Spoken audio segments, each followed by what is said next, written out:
हरे कृष्णा। वैशाख मास के इस पावन समय में आप सभी श्रद्धालुजनों का स्वागत है इस पुण्य श्रवण यात्रा में। आइए आज की अत्यंत पवित्र और दुर्लभ कथा का आरंभ करते हैं।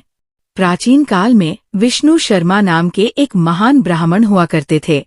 वे वेदों के गूढ़ रहस्यों के ज्ञाता, धर्म कर्म में निपुण और भगवान विष्णु के परम भक्त थे। उनका जीवन भजन, कीर्तन, साधना और तपस्या में ही व्यतीत होता था। एक बार तीर्थयात्रा के निमित्त वे अयोध्या नगरी पहुंचे और वहां शाक, मूल और फल खाकर कठोर तपस्या करने लगे।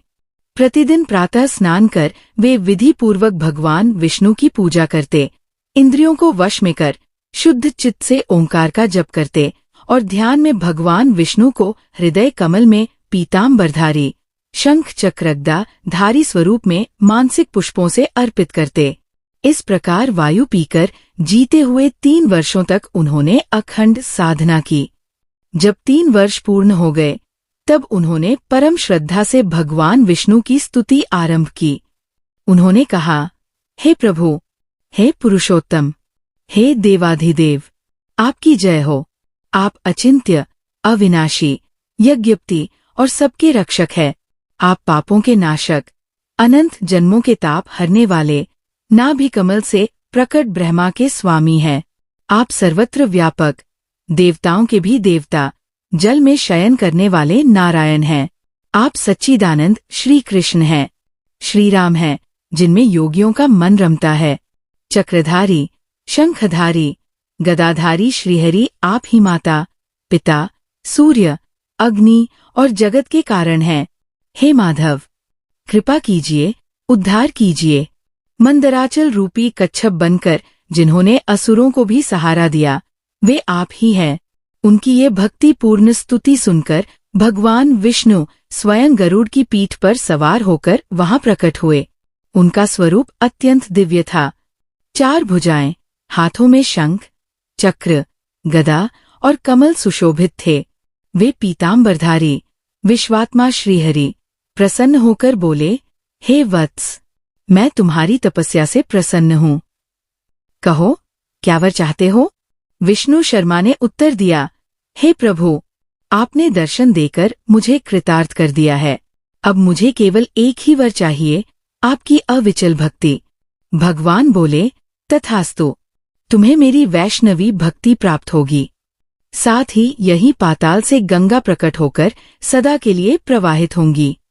भगवान विष्णु ने चक्र से उस स्थान को खोदकर पाताल लोक से गंगा जल निकाल दिया। तभी से वो स्थान चक्र तीर्थ कहलाया। ये तीर्थ त्रिभुवन में प्रसिद्ध हुआ, जहाँ स्नान और दान करने से मनुष्य सीधे विष्णु लोक को प्राप्त करता है। भगवान ने कहा, यहाँ मेरी विष्णु हरि नामक मूर्ति भी स्थित होकर भक्तों को मोक्ष प्रदान करेगी। विष्णु शर्मा ने उस पवित्र मूर्ति की स्थापना की, जो आज भी वहां चतुर्भुज स्वरूप में पूजित होती है। कार्तिक शुक्ल दशमी से पूर्णिमा तक वहां भव्य यात्रा होती है। चक्र तीर्थ में स्नान करने से समस्त पाप नष्ट हो जाते हैं। वहां पिंडदान करने से पितर तृप्त होकर विष्णु लोक जाते हैं। इस स्थान पर श्रीहरि साक्षात विराजते हैं। अब सुनिए वैशाख मास के महात्म्य का संक्षिप्त किंतु गहन वर्णन। नारद मुनि कहते हैं कि जो वैशाख मास में धूप से तपे हुए ब्राह्मणों को विश्रामदायक बिछावन देते हैं, वे जन्म मरण के दुखों से सदा के लिए मुक्त हो जाते हैं। जो वैशाख मास में वस्त्र, चटाई, दही, खांड, स्वच्छ चावल और ठंडक प्रदान करने वाले वस्तुएं दान करते हैं, उन्हें उत्तम लोक और भगवत प्राप्ति होती है। जो मनुष्य इस मास में विश्रामशाला, प्याऊ, बगीचे, कुएं, पोखरे आदि बनवाते हैं, वे लोकों के अधिपति बनते हैं। जो व्यक्ति वैशाख मास में दान धर्म करता है, भगवान विष्णु की प्रातःकाल पूजा करता है, वह समस्त यज्ञों के फल को प्राप्त करता है और वैकुंठ को जाता है। तो यह थी आज की वैशाख मास की विशेष कथा और इस मास का अनुपम महात्म्य। यदि आपको ये कथा भावपूर्ण और प्रेरणादायक लगी हो, तो कृपया हमारे चैनल BRA's ज्ञान को सब्सक्राइब करें। इस कथा को अधिक से अधिक लोगों तक पहुंचाएं और भक्ति भाव से इस वैशाख मास का पालन करें। हम कल इसी श्रृंखला की अगली पावन कथा के साथ पुनः उपस्थित होंगे।